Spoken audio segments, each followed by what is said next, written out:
Hello, great people. Welcome back to our channel. We're so excited to have you again. The Ambazonian leader has given a shocking reply to IPOB community, considering what he has to say about the relationship subsisting between IPOB and them. And nobody really knows the reason why he's speaking the way he's speaking, if it is traceable to the kind of treatment that possibly the southern Cameroonian refugees are receiving from Nigerian borders and all of that. That's why he's talking like that. But however, I'd like you to hear from the horse's mouth what he has to tell the Nigerian government and possibly also the Biafran people. But before we do all of this, we'd like to encourage you to please subscribe to our channel by clicking on the red subscribe button and also the bell icon so that you get notification anytime we publish our video. The leader of Cameroon separatist movement, the interim government, has distanced the group from a reported alliance with the indigenous people of Biafra and their leader Nnamdi Kanu. Samuel Sako, who spoke during a Zoom meeting on Friday, said the claim was propagated by opponents who intend to place a wedge between their movement for an independent nation and the Nigerian government. According to him, he said, "I especially thank the governor of Cross River State, Akwa Ibom, and Taraba, who have shown our people unparalleled hospitality since the beginning of this war," said Mr. Sako, 65, who noted that the interim government is the governing authority over the people of southern Cameroon, also known as Ambazonian. Mr. Sako said there was a reported alliance last April between IPOB and a so-called Ambazonian governing council. He described it as an evil deception orchestrated by the Cameroonian government and possibly the French Secret Service to serve as the biggerman to cow the Nigerian state into an unholy alliance against the legitimate aspiration of the people of southern Cameroon. Over the past few years, the Nigerian government has waged violent suppression against the IPOB members in the country's southeast. A new report reveals, or released by Amnesty International, said at least 150 people were killed by the Nigerian security force in southeast between March and June this year. Mr. Kanu, the IPOB leader who was out of the country before he was brought back from Kenya and returned to Nigeria, is currently facing trial for treason.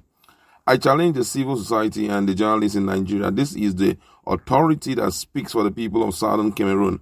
We have not and we will not endorse Biafra. That's the position we have taken. We recognize the right to self-determination of people of the world according to the law, even of Nigeria," Mr. Sako said. "Verify for yourself, because somebody is telling a lie here, which is causing us so much in the suffering of our people in Nigeria. Nigeria should continue to treat our refugees according to international law. They are desperate. They are hungry, many without shelter, many without education, many without hope. Please, in the name of God, continue to treat them with love and care. They are not security threat to the territorial integrity or security of the nation of Nigeria, and they will not be. We have a legitimate fight. We are not breaking somebody's country. If we have the right to join, then the right to join also includes the right to go our separate ways, especially where there is not even an agreement binding the two. Since 2017, the southern part of Cameroon has been locked in a battle with the central government in Yaoundé over its quest to have an independent nation. The resultant humanitarian crisis has rendered at least 500,000 of the people of southern Cameroon homeless. A year earlier, the citizens from the southern part who are English speakers began to protest their alleged marginalization by the government in the majority French country. In response, President Paul Biya ordered a violent crackdown of the protesters. Mr. Sako said the southern Cameroonian voluntarily elected to join French Cameroon in 1961, but after the failed experiment, they later began a forceful annexation of their territory. For 60 years, we, the people of southern Cameroon, have been economically, culturally, and politically. We are under a brutal annexation in what is supposed to be a union of two states of equal status. In early 2018, Nigerian Secret Police, the State Security Services, arrested at least 7 leaders of Cameroonian separatist movement at a hotel in Abuja. They were subsequently deported and handed over to the Cameroonian government, where a military court sentenced them, including their leader Ayuk Tabe, to life imprisonment for rebellion and terrorism. Since that incident, the relationship between the President Muhammadu Buhari-led government and the Cameroonian separatists have been largely strained, Mr. Sako said. It is not best that we would have loved it to be, Ambazonian leader said of the relationship with Mr. Buhari. From the time our leaders were arrested, we don't know. I'll take that again. From the time our leaders were arrested, we don't know if we come to Nigeria, that case will be the same thing that will happen to us. So we are trading carefully. But first of all, we seek understanding. So there will be a good relationship between we and neighbors forever. From 1960, we've always shared the same borders. So we seek a better relationship. Wow.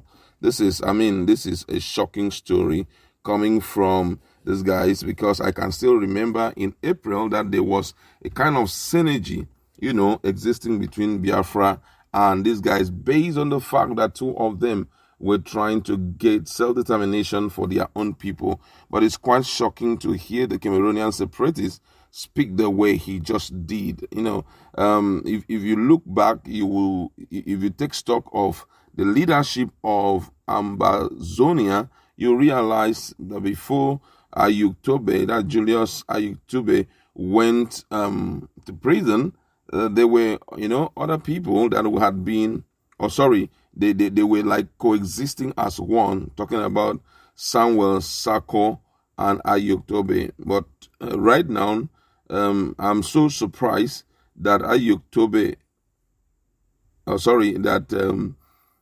Samuel Sako is the one that is speaking against Biafra, and a lot of people are just wondering why it should be, like that, because to some extent they were saving us an encouragement. There was even a time that we were told that they were providing weapons for IPOB members, and IPOB were trying to adopt their style of the way they were going about things and all of that. That together they have had several meetings, both outside Nigeria and inside Nigeria. But shockingly, with what this guy is saying, I don't know if it is traceable to the fact that, Nnamdi Kanu is already in the grip of the Nigerian government, or it is sequel to maybe a misunderstanding here and there, or it is as a result of the kind of treatment given to their refugees who have left the shores of Cameroon to find refuge in Nigeria. That's why he is talking like that. But I believe that with time, everything will come to limelight. I would like to leave it